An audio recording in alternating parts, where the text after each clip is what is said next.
Good morning. This is the Real Spiel. This is Del K. Brereton. And some of you who are my American viewers, you're not abreast to what takes place in Toronto. And I want to bring something up. So we had a mass shooting here. It was the other day. It might have been yesterday, but we had a mass shooting here. And when we say the word mass shooting, most of the time we know who's the shooters. All right. When you say gang violence, we know who they're talking about. When we say mass shooting, we know who they're talking about, right? So apparently, this older Italian gentleman is having a conflict with his condominium, and he says that there's vibrations happening in the condo actually it's an electrical room underneath his condo, and he's trying to get it dealt with. Whether it's accurate information or not, that was his complaint. Now the condominium company is trying to actually evict him at the very same time, simultaneously. And they're having an ongoing battle, going back and forth. And he sues the condominium corporation. Again, he's an older white gentleman, Italian. His name is Francisco Villi. Francisco Vinigo takes the court. The judge says, "Listen, your claims are unfounded," and the judge dismisses his case and charges him $2,500 of costs. Well, Francisco doesn't like that, and he goes and gets his guns, and he lays waste to them folk in the condo company. He comes into the condo and he starts blasting. And I'm not even sure of the body count yet. And everybody's doing their song and dance, and the mayor of the area is sorry, and our premier, equivalent to the American governor in his particular state, or in our case province, senseless violence, and everybody's making their statements.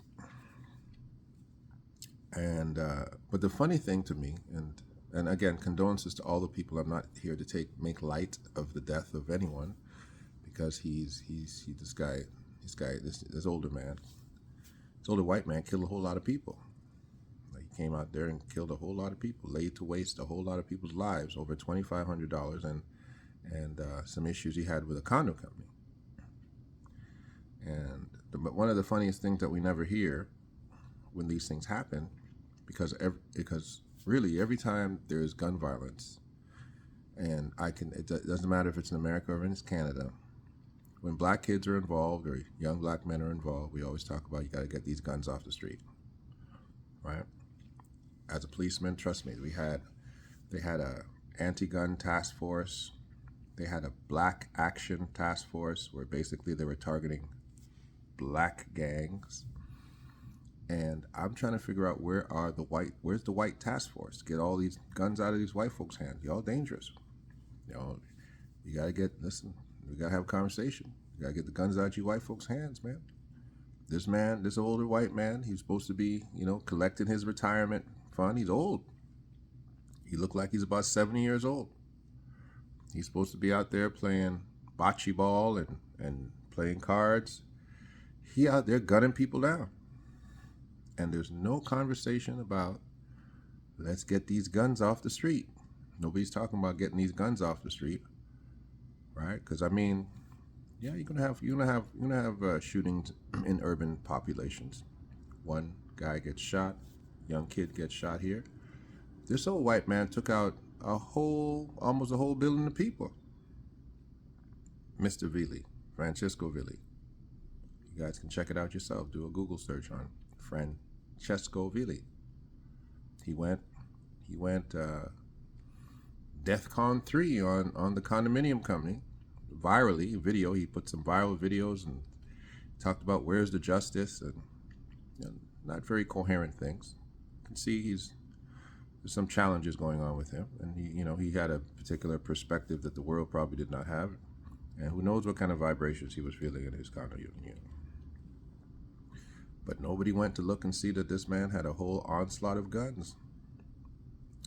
And there needs to have more balanced conversations in respect to mental health and in respect to criminality and guns.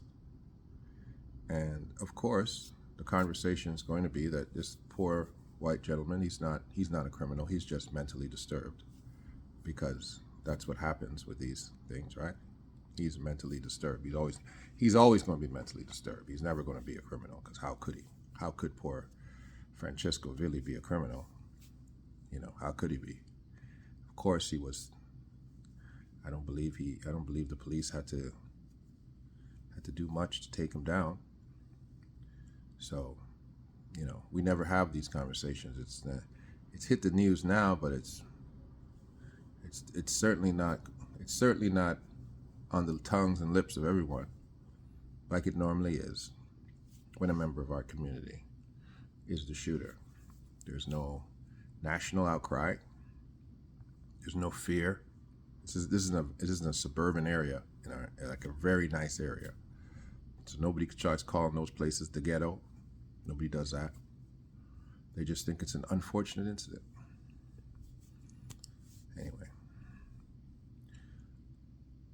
these are conversations that are not just, I think, specific to Toronto. I think they're specific to recreate narratives on a massive scale about various communities, and it doesn't always make sense, because when you have a so-called problem area, you got a problem area, right? What should you do? You should focus resources on helping the problem. What could those resources be? Everybody starts with this education, right? And then you start with supports.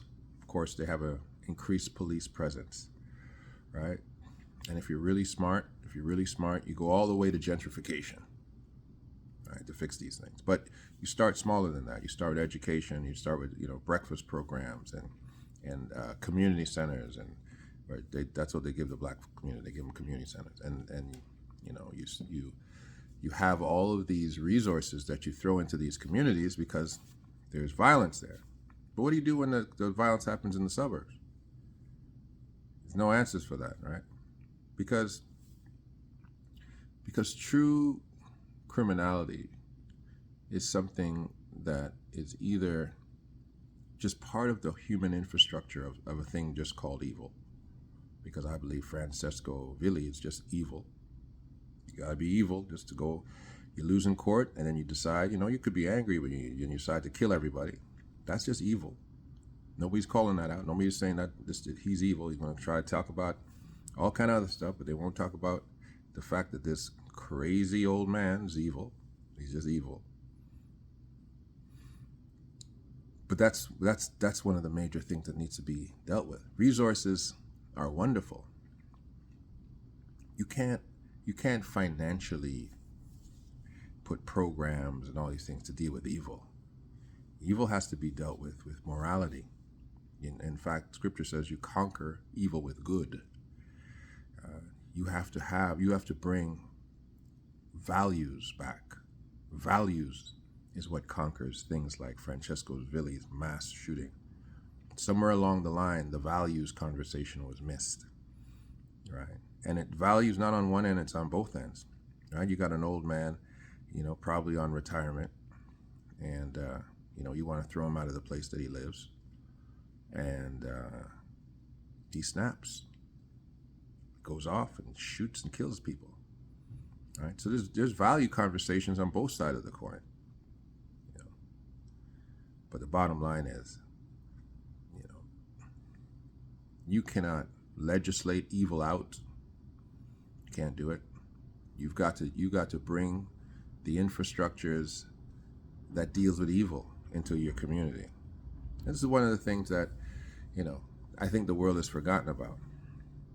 It's forgotten about the power of the church, power of God, operating on a level where we execute evil from the minds and souls of the people that are plugged into our churches, plugs into our houses of worship.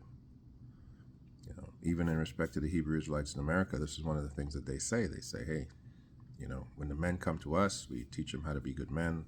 They become providers. They take care of their children. They get married. They change. Right? Moral fortitude is the number one cure for evil. For evil. And evil societies reap evil. Period. So, again, my condolences to those affected by the senseless acts of Francisco Villi, to that community in Vaughan that, is getting their head spun around right now. It's affected all different races of people. There was a black lady on the news, talking about, I'm so glad, he didn't shoot me. And the police came to check on her. But Francisco knew who he was looking for, and he wasn't looking for us. It's a shame. But anyways, this is me, Del K. Burton's The Real Spiel. I hope you guys have an amazing day. I'm heading off to the office now.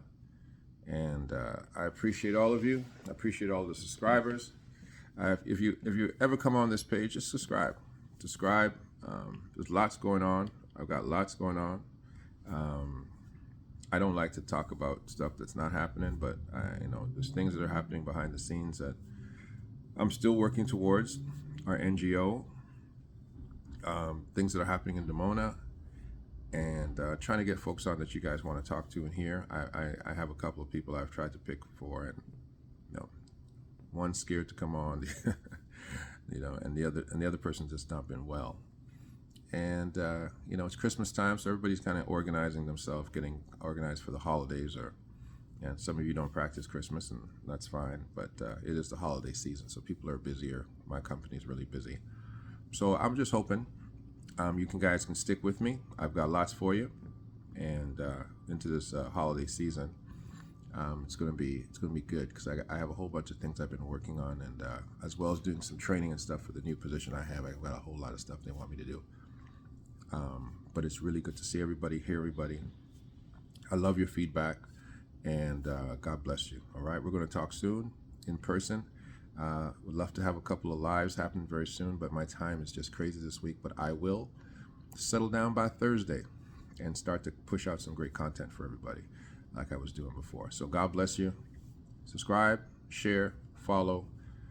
The only thing that can conquer evil is good. That's it. It's the only cure you got.